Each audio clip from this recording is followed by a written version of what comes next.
Hi friends, ரொம்ப நாளாக நாள்பட்ட தலைவலி ப்ராப்ளம், ஒத்த தலைவலி, சைனஸ் ப்ராப்ளம், உங்களுக்கு தலையில் நீர் கோர்க்கிறது, தலைவலி சம்பந்தமான எல்லா பிரச்சனைகளுக்கும் ஒரு சூப்பர் ரெமெடி கொண்டு வந்திருக்கேன். வாங்க. இதை பேர் நொச்சி இலைன்னு சொல்லுவோம். ஒரு சைடு பர்பிள் கலர்லையும் ஒரு சைடு கிரீன் கலர்லையும் இருக்கும்.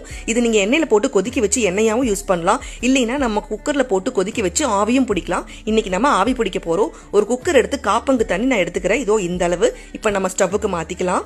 இப்போ நம்ம அந்த ஸ்டெம்மோடு எடுத்து அந்த லீவ்ஸை எல்லாம் நல்லா முறுக்கி எடுத்துக்குவோம். பிச்சு போட வேண்டிய அவசியம் இல்லை. இதோ நம்ம எடுத்து தண்ணீர் நல்லா டிப் பண்ணிடலாம். அதுக்கப்புறம் கொஞ்சமாக நான் மஞ்சள் ஆட் பண்ணிக்கிறேன். நம்ம லிட்டை க்ளோஸ் பண்ணி மேலே இருக்கிற வெயிட்டை ரிமூவ் பண்ணிருங்க. நல்லா ஆவி வெளியே வந்ததுக்கப்புறம் இதோ செக் பண்ணி பாருங்கள். வெளியே வந்ததுக்கப்புறம் ரெடி ஆயிடுச்சுன்னு அர்த்தம். ஒரு மேட் எடுத்து போட்டு நம்ம இதை ஆவி பிடிக்க ஆரம்பிக்கலாம். நல்லா காதுகளுக்கு பின்னாடி, பேக் ஹெட்டு, தலைக்கு நல்லா படுற மாதிரி ஆவி பிடிங்க. உங்களுக்கு எப்பேற்பட்ட தலைவலியும் இன்ஸ்டண்ட்டாக ரெடி ஆகும். சளி காய்ச்சல் இருக்குதுன்னா இந்த மாதிரி கேப் இல்லாமல் பிடிங்க.